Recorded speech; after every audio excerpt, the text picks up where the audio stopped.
안녕하십니까. 오늘 비가 오는데 오시기 불편하시죠? 많이 오셨네요. 예. 6번째 강의를 하면 이제 한 올해도 절반이 지나가는구나 싶었는데 벌써 올해 절반을 이제 지나고 있습니다. 예. 이번 한 달은 좀 많이 길게 느껴졌네요. 좀 반갑습니다. 그러니까. 예. 오늘은 지난주에 김홍도에 이어서 신윤복의 풍속가에 대해서 한번 알아보도록 하겠습니다. 신윤복을 제대로 좀 정리를 해서 말씀드리자면 한 2시간 가지고는 좀 부족할 것 같은데 시간에 맞춰가지고 주요 자료들 위주로 말씀을 드릴까 합니다. 도시 뒷골목의 풍정이라고 했는데 뒷골목뿐만 아니고요. 여기저기서 그려진 많은 그림들, 다양한 그림들을 오늘 좀 보여드릴까 합니다. 10년 전이군요. 포털 사이트 네이버에서 2011년에서 13년 동안 우리나라 국민들이 가장 많이 본 우리 옛 그림을 리스트를 10점을 뽑았어요. 가장 조회수가 많은 거 하니까 이렇게 나옵니다. 김홍도가 1, 2위를 차지했고요. 씨름과 서당 잘 알려져 있죠. 그 다음에 신윤복이 3위와 4위를 차지했네요. 월화적인 단호 풍정. 제목 들으면 그림이 떠오르시죠? 네. 예. 상당히 전문가적인 안목을 갖고 계십니다. 예. 5위가 추사 김정희, 6위가 이중섭의 흰소, 교과서에 많이 나오는 그림들이죠. 예. 그 다음에 김홍도가 또 7위, 8표까지 해서 김홍도가 3점. 그 다음에 신윤복이 또 8위, 10위까지 했어요. 미인도하고 주유청강이라는 그림 가지고. 신사임당이 9위를 차지했고요. 그래서 김홍도가 10위권 안에서 4번이나, 그죠? 4점이나 들어가 있는 거죠. 상당히 비중이 많고, 우리나라 국민들에게 잘 알려져 있고, 또 옛날 교과서에서 봤던 또 추억 속의 그림이기도 하고 해서 많이들 관심을 갖고 보고 계시는 것 같습니다. 오늘 이 신윤복은 58년생입니다. 우리 58년생 그러면 많이 다가오죠? 예. 300년 전 58년생입니다. 예. 그리고 1813년 이후에 사망한 걸로 파악이 되고요. 신윤복이 58년생이고요. 김홍도가 45년생입니다. 나이가 한 10살 조금 차이가 나죠. 예. 그래서 그렇게 외우면 조금 쉽지 않을까 싶습니다.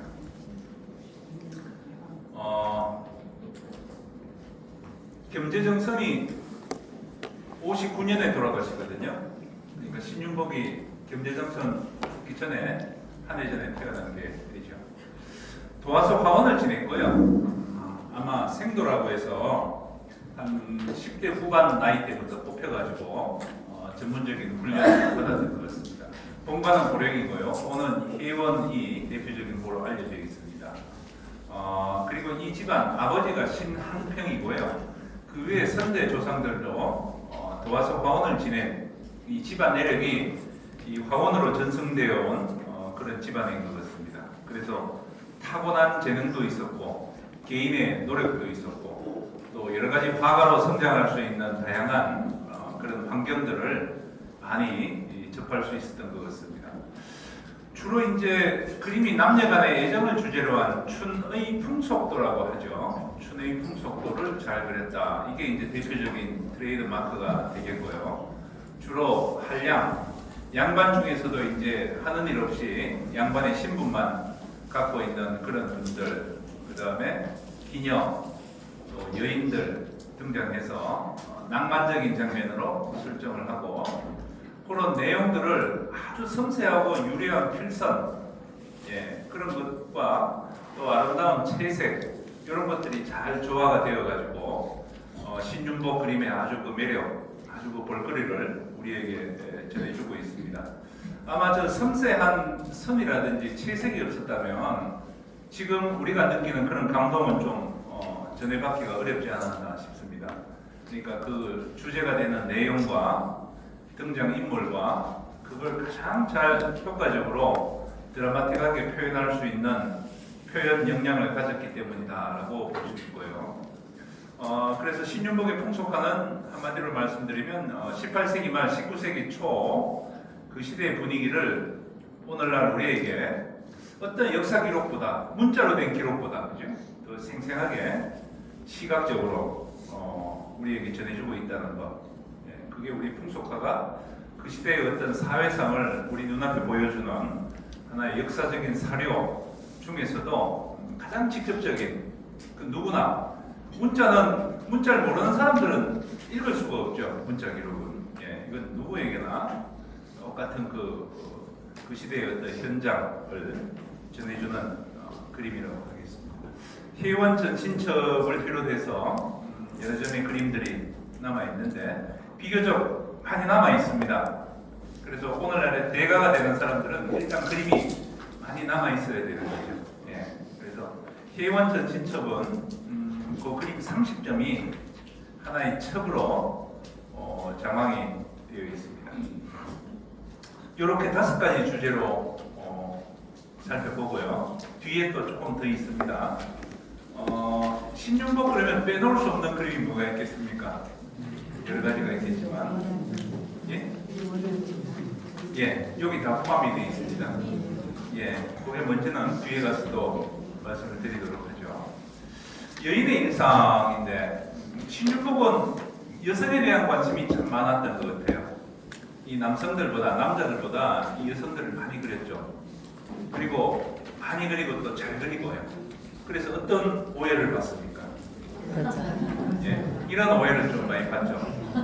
드라마에서도 여성의 신분으로 등장해서 아주 아름다운 스토리를 만들었는데 2008년에 아주 그 흥행에는 실패했어요. 사실 했는데 작품성은 아주 뛰어나고요. 여러 가지 일단 좋은 평가를 받는 드라마인데 이 대중적으로는 좀 많은 그 시청률을 기록하지는 못했던 것 같습니다. 그래서 여인의 모습으로 등장을 하기도 합니다. 대표적인 것 단어 풍종부터 한번 볼까요? 네. 이건 많이 보셨던 그림이라서 아주 익숙하시죠? 네. 그러나 한 300년 전 사람들에게는 굉장히 좀 충격적인 그림이 아니었나 싶습니다. 예. 우리가 공식적으로 보여주는 그림 속에서는 굉장히 수위가 좀 높은 그림이라고 볼 수 있고요.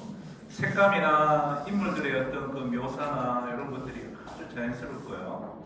인물을 다 빼고 나서 산수적인 요소, 나무와 바위와 풀만 그린 걸 보더라도 굉장히 그 신윤복 스타일 아주 편안하고 담담하고 정감 있는 그런 분위기를 물씬 느끼게 해주는 그림입니다.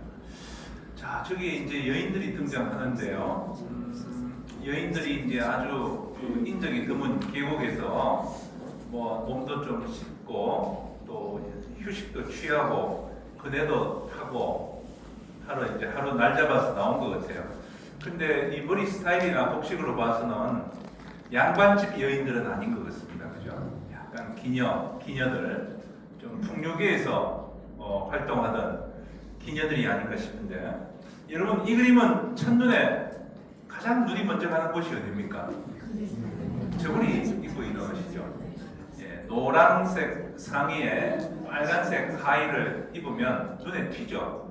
요즘도 저렇게 입고 돌아다니면 막 바로 사람들이 시선을 바로 받습니다. 그죠? 예. 그 시선이 저기 갔다가 그 다음에 시선이 어디로 이동을 할까요? 딱 보다가 여기까지 오는데 한 1초도 안 걸립니다. 그죠? 딱 보다가 깜짝 놀라죠. 이게 뭐 이런 그림이 있나 싶어요. 그게 한 1, 2초 사이에 딱 그죠? 예, 진행이 됩니다. 예. 그래서 그네 타는 여인, 예. 또 머리도 저렇게 머리는 좀 긴 머리는 가채죠. 예, 본머리는 아닙니다. 그죠? 저렇게 머리도 좀 다듬고 하는 날인데 저 여인을 딱 보고 난다고 이제 찍었는데 옷이 고정이 잘못된 겁니다. 그죠? 저 왼쪽은 그냥 있는 한복이죠. 오른쪽 신윤복 시대 여성들 상의는 어떻습니까? 저 머리가 이 길이가 짧죠. 짧고 소매나 이런 팔 쪽이 딱 붙습니다. 그죠? 얼마나 짧은가 하면 겨드랑이에서 겨드랑이가 그냥 일직선으로 바로 가는 것 같아요. 옷이. 왜 저렇게 짧게 입었을까? 그래서 재현을 한다고 했는데 이 그림 속에 복식의 그 고정이나 이런 건 전혀 반영이 되지 않는 것 같아요. 신윤복에 등장하는 여인들은 눈이 좀 가늘죠. 요즘 여인들은 도저히 따라갈 수 없어요. 눈이 몇 배입니까? 몇 배 큰 거거든요. 눈이 저렇게 실눈이라도 보이는 건 똑같겠죠. 여기 이제 목욕하는 여인을 그렸는데요. 아주 그 파격적인 장면입니다. 그죠? 당시에 저렇게 그리니까 이제 말이 안 나올 수가 없는 거죠. 저게 이제 경계선을 딱 이제 위험하지 않는 그 선을 넘지 않는 수준에서 그린 건데 저런 그림을 이제 신윤복이 많이 그리고 또 춘화라고 하는 그림도 그렸습니다. 그러다 보니까 도화서에서 이제 쫓겨났다 이런 얘기가 있는 거죠. 남들 그리지 않는 좀 손가락질 받는 그림들을 그리니까 도화서에서 쫓겨났다 이런 일화도 있는데 여성들을 참 잘 그렸죠. 아주 잘 그렸습니다. 저 중에서 어디를 잘 그렸냐 하니까 이 여인 있죠. 여기 있는 여인의 이 손을 참 잘 그린 것 같아요. 손가락이 아주 길쭉하게 그죠? 예, 그 도시에 아주 그 세련된 도시 여성의 손 같은 느낌이 나죠. 저 손이 그냥 뭐 한 50대 아주머니 같은 손으로 그려주면 저런 느낌 안 날 겁니다. 그죠? 예. 그리고 아주 근데 요 인체 비례는 좀 잘못됐어요. 팔이 좀 짧아요. 인체 비례를 보면. 근데 손이 아주 잘 그려졌고요. 여기다 아주 가수고하게 얼굴을 씻고 있는 그런 모습들이 잘 그려져 있습니다. 이분이 제일 씩씩하네요. 벌떡 일어서가지고 그걸 바라보고 있습니다. 그림 보는 사람한테 뭐 할 얘기가 있는 것 같기도 하고 아주 당당합니다. 그리고 우리 조선시대 여성들 그 얼마나 삶에 제약이 많습니까, 그죠? 그러니까 우리 여성들 이렇게 살았어요. 조선시대 여성들 보시다시피 무슨 죄인처럼 얼굴만 이렇게 내밀고 그죠? 예. 그러니까 무슨 교육받을 기회도 없고요. 뭐 사회적으로 활동할 수 있는 그런 기회도 전혀 없죠. 얼마나 참 그 암울한 시대를 살았을까. 지금 같으면 뭐 참 상상하기도 힘든데 왜 저렇게 살았을까. 그래서 저건 마치 잠깐 지나갔습니다만 이슬람 여성들의 차도로하고 좀 비슷합니다. 그 이슬람 문화가 우리나라에 들어왔나 싶을 정도로 저렇게 가립니다. 이슬람은 두 가지가 있죠. 히잡이라는 게 있고 차도로가 있는데 히잡은 머리카락하고 목만 가리는 스카프 개념이고요. 이 차도로는 얼굴을 빼고는 다 가리는 거죠. 몸까지.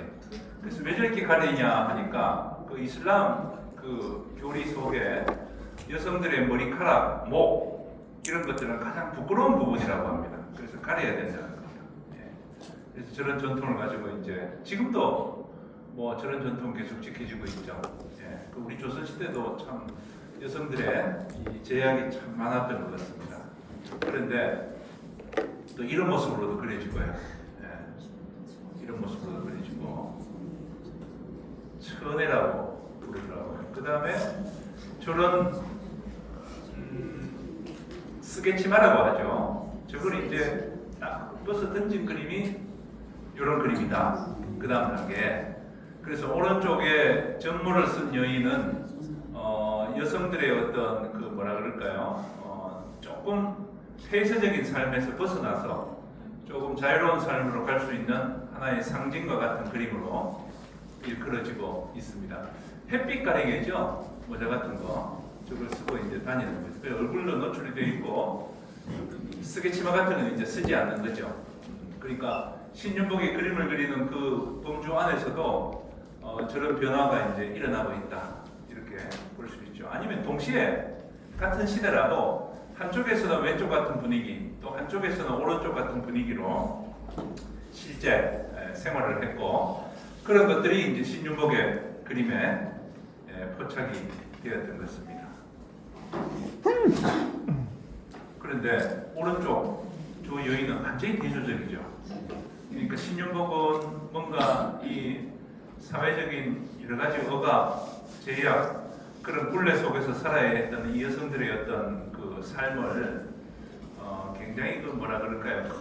여성들의 삶에 대한 어떤 반감, 그 반감의 정서 이런 것들이 신윤복의 어떤 에로티시즘적인 표현, 저런 표현의 어떤 하나의 동기나 배경이 되지 않았겠나. 그러니까 신윤복의 에로티시즘은 하나의 어떤 그 뭐라 그럴까 여성들의 관능미를 보여준다는 의미보다는 사회적인 메시지가 있는 것이다. 이렇게 또 해석을 하기도 합니다. 그런 점으로 봤을 때는 신윤복은 대단히 용기 있는 화가다. 이렇게도 평가를 하고요. 사회적으로 좀 불합리한 점들, 또 사회적으로 좀 세상이 바뀌어야 되겠다고 하는 것들을 당당하게 오른쪽 그림과 같은 걸 통해서 이제 메시지를 담고 있다. 이렇게 해석을 하기도 합니다. 디테일을 좀더 보시고요. 김홍도의 팔레트에 있는 저 주부하고는 이제 좀 차이가 있죠.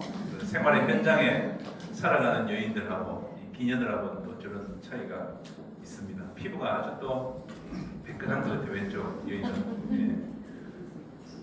주문을 받아가지고 이제 배달하러 왔습니다. 그죠? 이제 배달하러 왔습니다. 왔는데 보따리 안에 보니까 삐죽이 나온 건 뭐죠? 술이죠. 술도 한잔 하고 음식도 좀 먹고 하려고 주문을 했는데 시간 맞춰가지고 이제 배달하러 온 거였습니다. 그죠? 그러니까 이제 아주 즐거운 한때를 보내고 있는 그림입니다.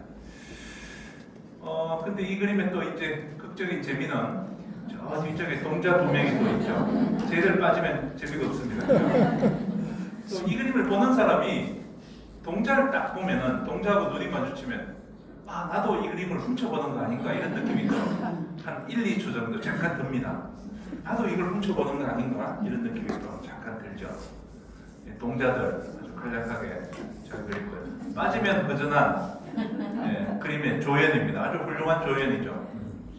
저런 그림은 김홍도 그림도 저런 전통이 있습니다. 김홍도 그림 중에 아까 뭐 팔레트 전체 그림이 이렇거든요. 팔레트에 뭐 저렇게 여인들 저 빨래하고 하는데 뭐 저렇게 숨어서 굳이 볼 그런 게 있을까요? 부처를 얼굴 가리고 이 독자들이 또 자기 얼굴 볼까봐 부처를 얼굴 가리고 보는 사람도 없는데 저러고 딱 이제 넘겨보고 있는 거죠. 그래서 뭔가 이렇게 훔쳐보는 전통, 약간 그 관음적이라는 말로 전문적인 용어를 쓰더라고요. 그런 것들이 또 이 그림의 재미를 더해주고 있습니다. 김홍도에 등장하는 여인과 신윤복에 등장하는 여인의 모습이 좀 확 다르죠. 김홍도는 동글동글하게 해서 열심히 살아가는 그 생활 속의 여성들이고, 신윤복의 미인들은 아주 눈이 가늘게 이렇게 그려진 세련된 도시 기녀 풍요의 현장에서 일하는 여성들로 그려집니다. 김홍도 그림답지 않게 꽃선이 좀 부들부들 떨리는 것 같아요. 그죠? 이 그림이 화첩에 있는데 김홍도 그림이 아니라고 하는 설도 있긴 합니다만 여기는 아주 대놓고 보내요. 아주 신윤복의 빨래하고 여기 이제 빨래하고 또 옷도 뭐 이렇게 좀 넓고 할머니에 대해서는 아무 관심이 없습니다. 그죠? 할머니들 뭐 편하게 계셔도 아무 문제 없죠. 이 남성은 지나가면서 어딜 봅니까? 이 여인을 젊은 여인을 보는 것 같아요. 아예 대놓고 봅니다. 지나가다가 숨어서 보는 게 아니고. 이 여인은 뭐 하고 있습니까 지금? 아이고 두 개씩 안 넘어가네. 머리 이제 감고 말리고 밑에는 이제 아주머니 빨래하고 있고 가발도 좀 이렇게 손보고. 근데 이 빨래 방망이 끝이 굉장히 날카로워요. 그렇죠? 이거 이제 빨래 다 하고 보따리 사가지고 방망이 이렇게 딱 넣어놓은 거죠. 빨래 방망이가 아주 날카롭습니다. 김홍도 그림에서는 그렇지 않은데 아마 요 여인을 바라보고 있는 것 같아요. 왜 바라보고 있을까요?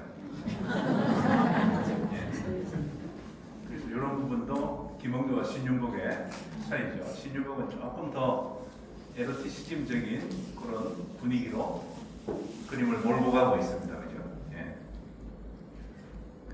그래서 신윤복이 풍속화를 통해서 추구한 에로티시즘은 이 보수적인 윤리관에 도전한 개인적인 용도에서 시작되었다. 그러니까 대사회적인 어떤 메시지를 담고 있는 것이다. 물론 뭐 저 여인들의 어떤 일상생활 속에 한 장면일 수 있지만 특히 단어풍경 같은 경우에 이제 노출한 여성들은 그 당시의 어떤 규모로 볼 때 도저히 있을 수 없는 일이거든요. 예, 그런 것들을 과감하게 누구나 볼 수 있는 그림으로 남겼다는 거. 예, 그런 또 용기 없이는 그릴 수 없었던 그림이다. 이렇게 해석을 하기도 합니다. 한 점 우선 보셨고요. 그 다음에 양반과 기녀. 신윤복의 풍속화에서 가장 자주 등장하는 인물 설정이 이 양반과 기녀입니다. 그죠? 예. 양반과 중인 계층의 소비적이고 향락적인 분위기가 반영되어 있다. 이렇게 볼 수 있는데, 이건 제가 첫 번째 강의에 한번 말씀을 드렸죠. 청금상년. 제목이 무슨 뜻입니까? 청금상년. 들을 청, 가야금 금, 감상을 상자, 연꽃 연자. 가야금 소리를 들으면서 연꽃을 감상한다. 저기 지금 연꽃이 있습니까? 연꽃을 감상하는 겨를이 없죠 지금 그 상황에. 제목을 바꿔야 됩니다. 뭐라고 바꾸는 게 좋을까요? 기녀 감상. 예. 기녀 감상. 예. 기녀를 본다. 그렇죠. 제가 보기에는 한 3인 3색 이런 거 어떨까? 세 사람이 각각 논다. 이 지체가 있는 양반들입니다. 이 양반들 신분이 공무원이에요. 그렇죠. 특히 이거 각근 있죠. 이거 호박근이라고 하는 이렇게 길게 내리는 분들은 정상품 이상이라고 합니다. 정상품 이상이면 요즘 3급 공무원에 준한다고 보면 됩니다. 예. 그런 고위 공무원들이 이제 으슥한 데 나와서 놀고 있는 겁니다. 우리가 뭐 일만 할 수 있냐? 좀 풍류도 즐겨야지. 신윤복이 그거죠. 모토가. 사람이 밥만 먹고 살 수 있냐? 예. 여기도 갖자. 이겁니다. 그래서 3대3으로 놀러 나온 것 같아요. 그죠? 예. 3명 짝이 맞죠? 예. 근데 이 장면을 또 압축해서 저 서 있는 사람 표정을 한번 가만히 보니까 뭔가 불만이 많은 거죠? 뭐 화가 많이 난 것 같아요. 가시 막 들썩거리는 것 같습니다.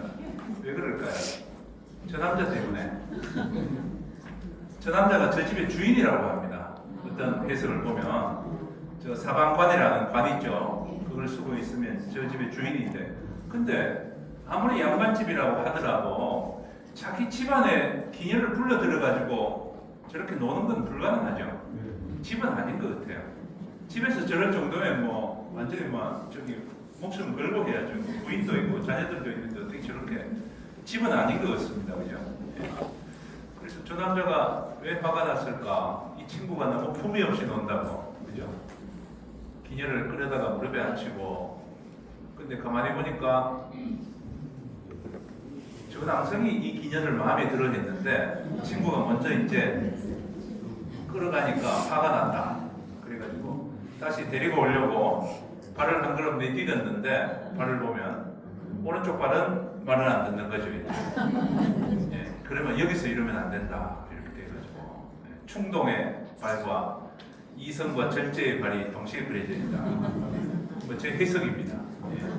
그래서 이 신윤복의 그림은 보는 법이 없어요. 기록도 없고 그 시대의 코드를 가지고 누구나 재미있게 해석하면 그게 곧 해석이 되는 겁니다. 전문가가 따로 없습니다. 예, 그림을 즐겁게 보고 생각하고 이야기를 만들어 봤을 때 그 얘기가 좀 그 시대 코드에 맞으면 그게 해석이 되는 거죠. 예. 그래서 원래 저 남성의 파트너는 저 여인인데 화가 나가지고 담뱃대 꺼내서 물고 있습니다. 그죠?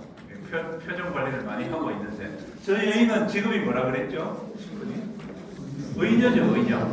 요즘 말로 하면 의료계통에 종사하는 아주 전문직 여성입니다. 그죠? 근데 그 전문직 여성이 왜 양반들 노는 자리에 저렇게 올리지 않고 와 있을까? 의녀들이 이 책도 좀 읽어야 되거든요. 의학서적. 그러면 글을 알고 공부를 해야 돼요. 그러니까 교양이 있다는 거죠. 양반들이 기녀를 불러서 오늘 우리 모임에 좀 격을 높이자. 뭐 이런 식으로 해서 많이 불렀다고 하고요. 기녀들로 한번 갔다 오면 이제 수입이 되니까 자주 왔다 갔다 했다. 그래서 그런 의녀를 약방기생이라 부른다라고 하는데 그런 얘기가 있는데 그 얘기 현장에 여기서 딱 잡히는 거죠. 아, 과연 그랬구나. 풍속화가 그걸 세태를 입증해 주는 거죠. 의녀라고 하는 거는 저 모자가 의미를 해주죠. 가리마라고 하는 모자죠. 예. 그래도 가장 품이 있는 커플이 커플입니다. 그죠? 예. 저 각근이 길고 이 거추장스러우니까 말아가지고 귀 옆에 딱 붙였죠. 저렇게. 예. 저런 거 딱 붙여 있으면 저 지위가 높은 사람입니다. 예. 담뱃대도 얼마나 깁니까? 그죠? 양반들의 허세를 상징하는 거죠. 저건 자기가 못 붙입니다. 불을. 담뱃대 불을 누가 붙여줍니까? 예? 예. 그건 좀 뒤에 보면 답이 나옵니다. 저 담뱃대 누가 불을 붙였을까? 그래서 아주 즐거운 한때를 보내고 있습니다. 3인 3색 다 그죠? 뭐 각자 뭔가 열심히 뭔가 진행이 되고 있는 거죠. 근데 3인 3색은 제가 약간 좀 장난삼아 붙인 그림이고요. 그래서 간송미술관에서 붙인 제목이죠. 처음에 공개할 때 4글자씩 지어서 붙였습니다. 근데 조선시대는 아닌데 꼭 4글자씩 저렇게 한자를 해야 되나 싶은데 어쨌든 그림이 옛날 그림이니까 저 시대의 어떤 문자로 제목을 붙여준다는 겁니다. 그래서 지금은 무슨 제목이 되어 있죠? 연당야유라고 되어 있죠. 연못가에서 즐거운 한때 이런 제목으로 되어 있습니다. 그래서 양반과 기녀 그 주제를 아주 그 적나라한 현장감과 함께 그려주고 있는 것입니다. 저 위에 글자는 이 그림 내용과 관련 없는 어느 식구라고 해요. 식구. 뭐 손님들이 마당에 가득하고 술단지에는 술이 가득하다 뭐 이런 내용이라고 합니다. 예. 신윤복의 양반과 기녀를 한 소재고요. 이게 주유청광이죠. 예. 그 맑은 강에서 뱃놀이 한다는 겁니다. 그죠? 예. 예전 코로나 때 그 집합 금지 명령이라고 있었어요. 사람 모이면 안 된다. 그런데 이 그림을 누가 패러디를 해가지고 만들었는데요. 저기 사람을 다 집었더라고요. 사람을 다 집고 빈배만 탁 떠 있는 거죠. 집합 금지 명령 이렇게 해가지고 패러디한 걸 본 적이 있는데 저기도 지금 뭔가 좀 스토리가 있죠. 지금 뱃사공하고 저기 대금 연주하는 악공, 젊은 악공 빼고는 3대3입니다. 그죠? 3대3인데 보면은 여기 있는 요 여성 요 남성하고 지금 뭔가 잘 얘기가 되고 있는 것 같아요. 그죠? 여기 있는 요 기녀는 손을 씻고 있고 뭔가 옆에서 바라보고 있는데 근데 이 남성들이 3사람입니다. 그죠? 근데 또래가 아니고 나이 차이가 좀 많이 나는 거 없죠? 이분은 수염이 많이 나서 한 50대 중반같이 보이고 이 청년은 수염도 없고 청년처럼 보이고 여기도 나이가 많지 않아 보이죠? 야, 이 모임은 도대체 어떤 구성인가 좀 궁금합니다. 그죠? 근데 최근에 어느 그림을 해석을 보니까 이 사람이 메고 있는 요게 말입니다. 세조대라고 하는데 주로 붉은색이나 푸른색으로 매는데 흰색이래요. 흰색이면 상중에 있을 때 매는 거랍니다. 저분은 멤버이긴 한데 상을 당한 지가 얼마 안 되기 때문에 여기서 막 신나게 놀 수 있는 입장은 아니다. 이렇게 얘기해 주는데 그럴 것 같으면 배를 안 타야죠. 그죠? 네. 배를 타고 와서 그리고 요 앞에 있는 요 여성하고 이렇게 이제 한 쌍이 될 수도 있는데 이 여성은 막 아예 그런 게 싫은가 봐요. 백머리 가가지고 생황이라는 거 연주하고 있고 아마 집사 같은 사람이 아닌가 싶어요. 네, 집사 같은 사람. 얘들은 이 젊은 청년들은 부잣집 청년들이고 그죠? 네, 가서 편하게 놀 수 있는 분위기를 만들어주는 그런 역할을 하는 사람이 아닌가 싶습니다. 주유청가 역시 양반과 기녀. 예. 그러니까 이 현장도 잘 그렸고 저 뒤쪽에 있는 절벽 같은 부분도 아주 한 폭의 산수와의 일부를 보는 것처럼 잘 묘사가 되어 있고 글씨도 아주 적절하게 들어가 있고 글씨를 아는 양반들이 이제 감상했던 그림이 아니겠나 이렇게 봅니다. 주유청가 아까 그 베스트 10 중에서 8번째인가 차지했던 그래도 의외로 많이 보는 그림입니다. 나이 차이가 분명히 나죠. 동갑내 또래들끼리의 놀이가 아니라는 거 아시고, 이게 이제 동갑 청년들끼리 이제 봄날 놀러 가는 것 같아요. 연소답청, 그죠? 연소라는 거는 나이 어린 청년들이 봄나들이 간다는 겁니다. 나귀에 기년 때 셋 다 태웠죠. 그런데 이 사람이 주인공이고요. 이 사람도 주인공인데, 기녀가 아주 대단합니다. 담뱃대 하나 주세요 하니까 이 남자가 담뱃대 팍 챙겨가지고 좀 건네주고 있습니다. 그죠? 담뱃대, 그러니까 바로 준비를 합니다. 이 사람은 마부가 아니고 이 여인하고 이제 한 파트너가 된 것 같아요. 근데 내가 이제 직접 말을 끌고 함께 가겠다 해가지고 마부는 지금 뒤에 따라오고 있습니다. 이 사람 갓을 마부한테 좀 들고 있으라 그랬어요. 근데 마부가 쓰는 모자를 자기가 쓰고 있습니다. 그러니까 이 마부는 지금 뭐 별로 기분이 안 좋아 보이죠. 양반 갓을 받았는데 자기가 쓸 수도 없고 들고 뒤따라가고 있는 겁니다. 그러니까 이렇게 한 커플, 이렇게 한 커플, 이렇게 한 커플이죠. 대단히 부잣집 자제들 같아요. 옷이 여러분 저게 무슨 옷입니까? 이런 옷이 누비 옷이라고 했죠. 누비. 솜을 넣어가지고 그걸 1cm도 안 되는 간격으로 바느질을 쭉, 옛날 재봉틀 같은 거 없는데도 그 바느질 한 거 보면 기가 막힙니다. 그러니까 대단히 비싸고 아주 따뜻하고 굉장히 좋은 옷이라고 해요. 그러니까 양반집 자제들이 아니면 이런 옷 입기 힘들죠. 여기도 누비 같은 거 보이죠. 그렇게 해가지고 기녀 셋, 이 사람이 좀 늦게 도착하고 있는 것 같습니다. 그죠? 스케치마가 막 바람이 휘날리고 있는데, 그래가지고 만나가지고 이제 아주 즐겁게 놀러 가는 것 같아요. 그러니까 요즘으로 치면 뭐겠습니까? 아주 그 좋은 승용차 나눠 타고 야외로 놀러 가는 장면이 아닌가 싶어요. 그래서 사람의 묘사가 좀 많은데 그래도 배경을 저렇게 또 딱 집어넣어가지고 아주 완성도를 높여서 잘 그린 그림입니다. 당시의 세태를 풍자해주고 있죠. 그래서 양반과 기녀 한량들이 많은 것 같아요, 그죠? 그러니까 왼쪽 저 각건 맨 사람들은 관직이 좀 높은 사람이지만 관직이 높은 사람도 그렇고 이 나이 어린 청년들도 그렇고 하여튼 양반과 기녀와 저런 좀 풍요 문화에 젖어 있던 한양의 일면을 보여주는 그림이라고 하겠습니다. 남녀간의 애정사라고 했는데요. 남녀간의 어떤 그 애정이나 감정의 표현에 대한 인식이 신윤복 이전 시기보다 굉장히 그게 이제 좀 그 수위가 올라가고 그런 관심들이 아주 직접적으로 사실적으로 잘 묘사가 됩니다. 그래서 남녀 7세 부동석이라는 의가 남녀 아이들은 7살만 지나면 같은 자리에 앉아서는 안 된다는 거죠.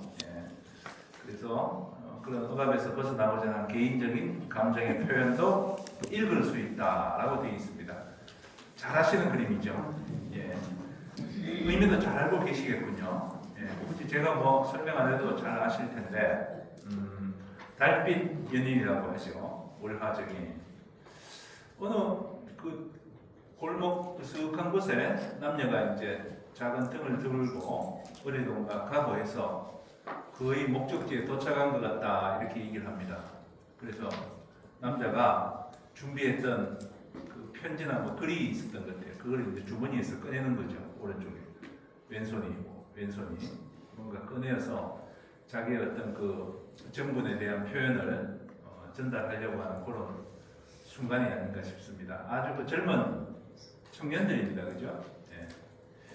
그런데 저 글씨 이전에 가까이 보면 발목이 아주 가늘죠.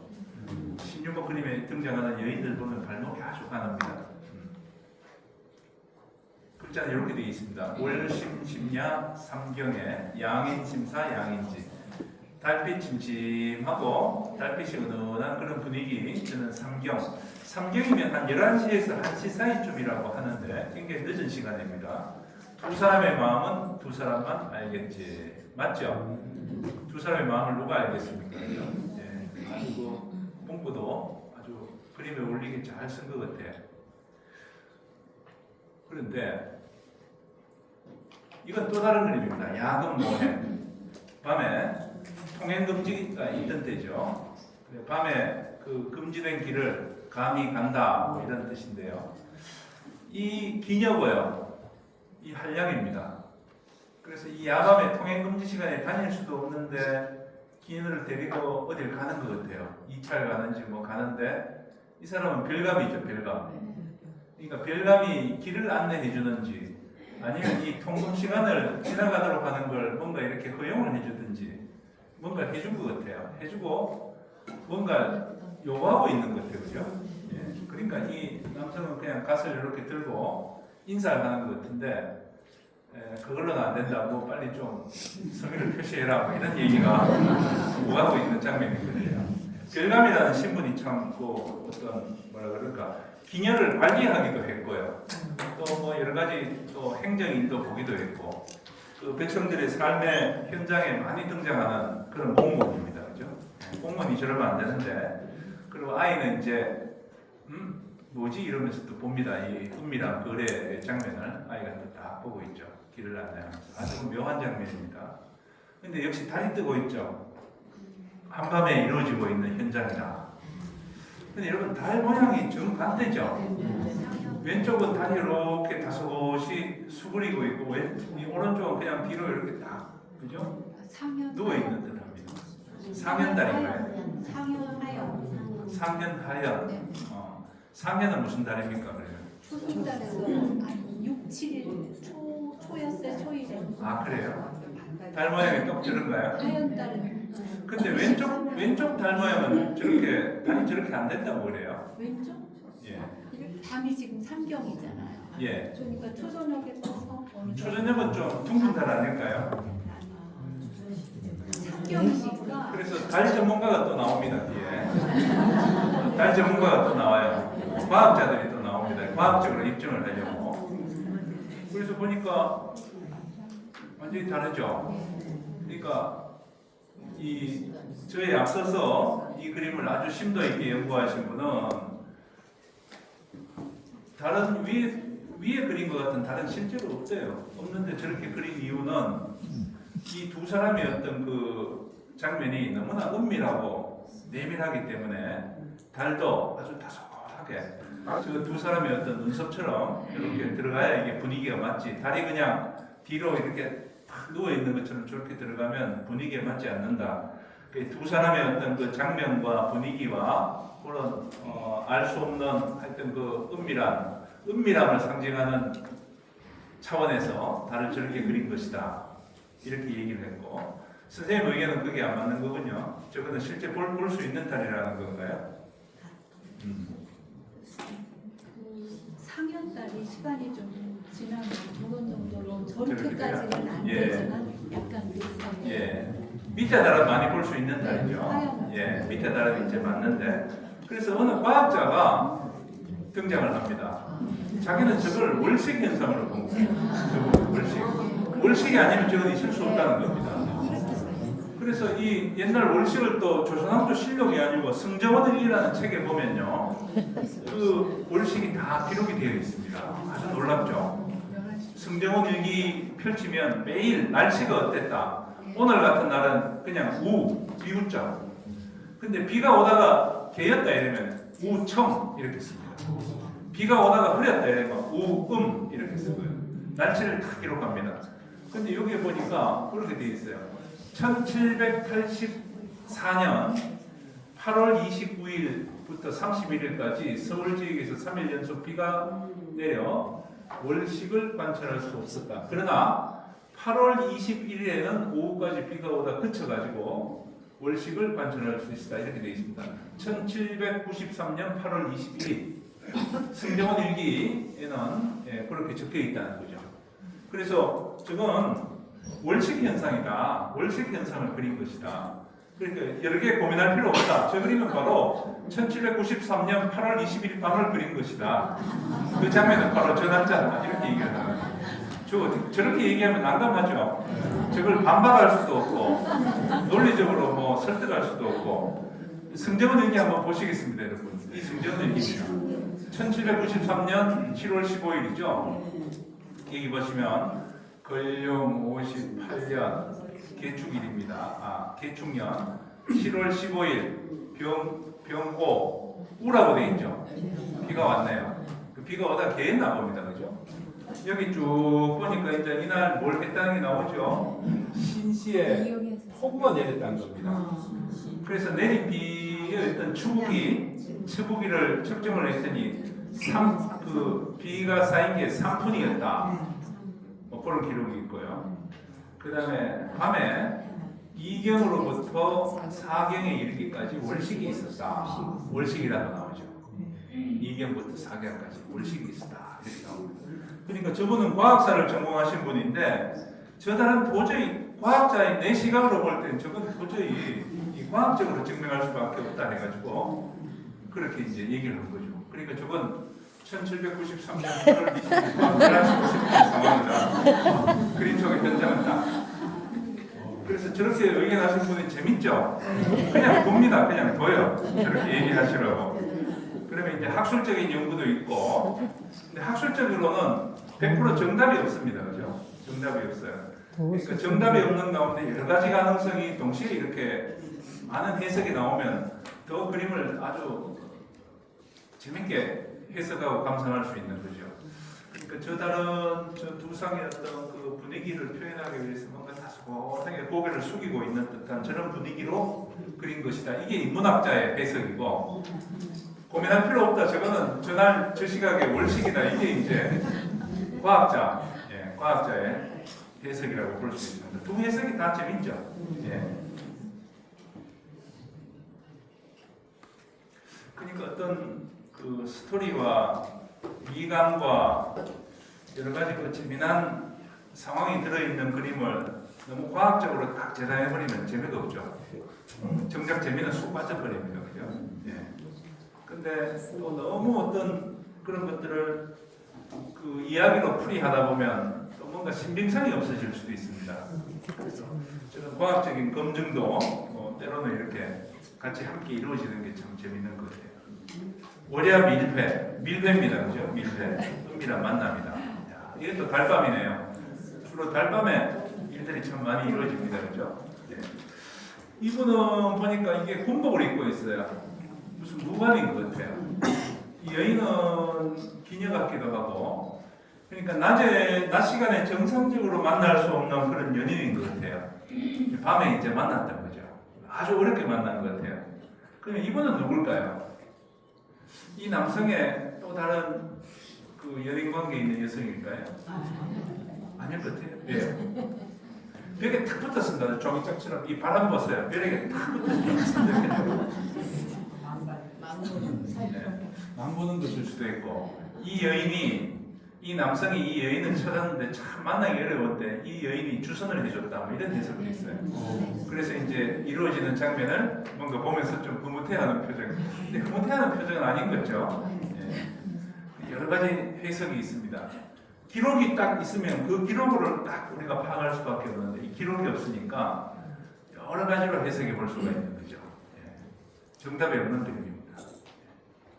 그러나 당시에 이제 복식이라든지 이런 것들은 복식이 연구자들한테 참 좋은 자료입니다. 당시에 옷을 연구할 수 있으니까 저런 옷들이 남아있지 않을 가능성이 많거든요. 그러니까 옷들을 연구할 수 있는 주제가 되는 거죠. 네. 그래서 윤리관념에 가려진 남녀의 욕망에 대한 표현이다. 크게 본다면 그러니까 윤리관념이라고 하는 그 시대의 어떤 윤리라고 하는 그 범주 안에서 너무 모범적이고 너무 정답 같은 그림이 아니라 거기에서 벗어나고 거기에 어떤 반감을 가진 표현이라든지 이런 것들이 이제 신유법 그림 속에 들어간다는 겁니다. 그래서 마냥 뭐 풍류를 즐기고 하는 그것만이 아니고 뭔가 이 사회를 향한 어떤 메시지를 갖고 있다. 이렇게 해석할 수 있겠습니다. 주막과 기방인데요.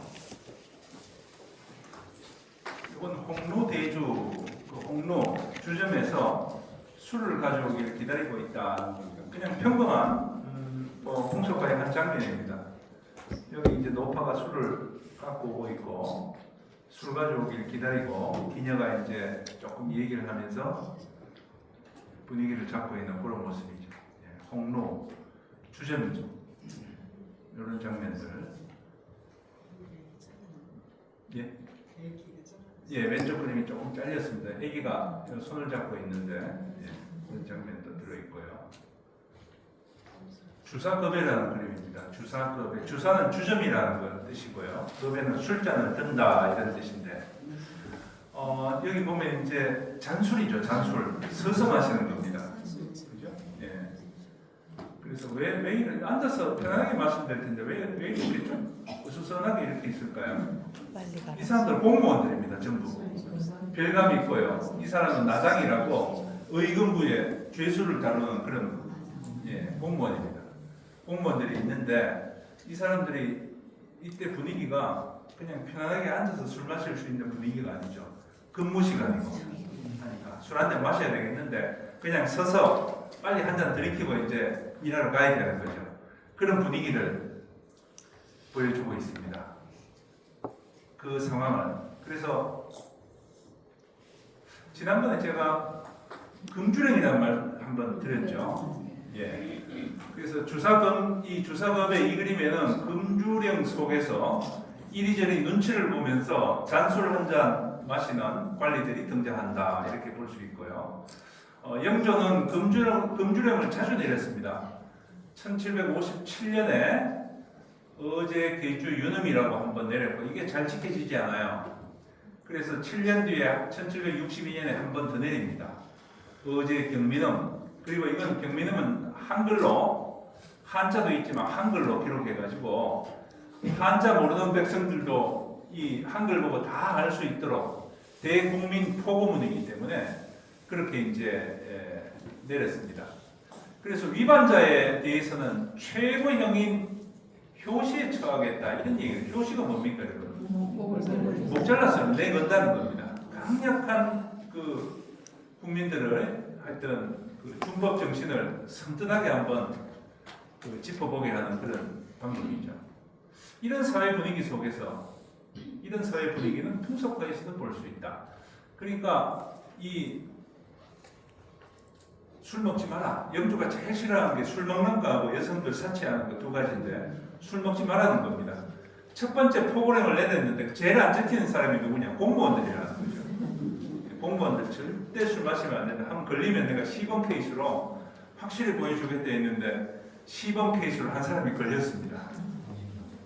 그 얘기를 제가 역사서에 찾았는데 그래서 술 마시다 적발된 관리는 효시에 처하겠다. 극단의 조치를 표방했습니다. 그래서 시범 케이스 첫 번째 희생자가 나오게 돼 있습니다. 돼 있는데 그게 누구냐 하니까 금주령 내린 지 보름도 안 됐어요. 1762년 9월 17일 남병사 윤구현이라는 사람입니다. 저 사람이 이제 그 병사인데 군인 장교인 것 같아요. 술을 마실 때는 고발장이 접수된 거예요. 그래가지고 조사를 해가지고 바로 체포해가지고 보니까 술 담보는 술단지가 발견된 겁니다. 그래서 금주령을 내렸는데 술을 담보? 이러니까 이제 뭐 꼼짝 못한 거죠. 술단지가 증거물로 이제 압수가 된 거죠. 근데 알고 보니까 윤구현은 억울한 데가 있으면 사실 그게 아닌 거예요. 진실은 술단지의 술은 금주령 내리기 이전에 담궈놓은 것이라고 합니다. 담궈놓은 것인데 그게 이제 하필 발견되면서 해명의 기회가 주어지지 않습니다. 그래서 뭐 일벌백계로 영조가 시범 케이스로 관용을 베풀지 않은 거죠. 그래서 사실은 요즘처럼 이렇게 공정하게 뭐 조사를 하고 이렇게 한다면은 저렇게 되지는 않을 텐데 그래서 억울하게도 윤구현은 사형을 면하지 못했어요. 목이 잘려가지고 장대에 매달려 남대문에 걸렸다고 합니다. 시범 케이스로 희생이 된 거죠. 영조가 왜 이렇게 과도하게 처벌을 했을까? 윤구현이 사형을 집행하기 4개월 전에 사도세자가 죽습니다. 영조가 아들 사도세자와 했던 여러 가지 뜻이 안 맞아가지고 뒤주에 가둬가지고 죽게 한 거죠. 예. 근데 사도세자와 어떤 불화를 빚게 되고 발단이 된 게 뭐냐 하니까 세자가 술 먹고 돌아다닌다는 거예요. 금주령을 지키지 않는다는 거예요. 그래서 매일 마시는 술 때문이라는 거죠. 그래서 표면적으로 보면 사도세자가 죽인 것은 금주령을 어겼다. 그 죄가 이제 큰 거죠. 표면적으로는. 그래서 내가 금주령을 내려가지고 지키지 않는다고 해서 세자까지 죽인 난데 한갓 그 병사 시범 케이스로 내가 그렇게 못할 이유가 있겠냐 하면서 과감하게 단행을 했던 거죠. 네. 그래서 왜 저렇게 무리하고 과다하게 처벌을 했을까 하는 그 안에는 사도세자와 관련된 금주령과 관련된 또 다른 어떤 복잡한 스토리의 일면이 있었다는 걸 우리가 또 미루어 짐작할 수가 있는 것 같습니다. 금주령까지 하고 조금 쉬었다가 할까요? 네.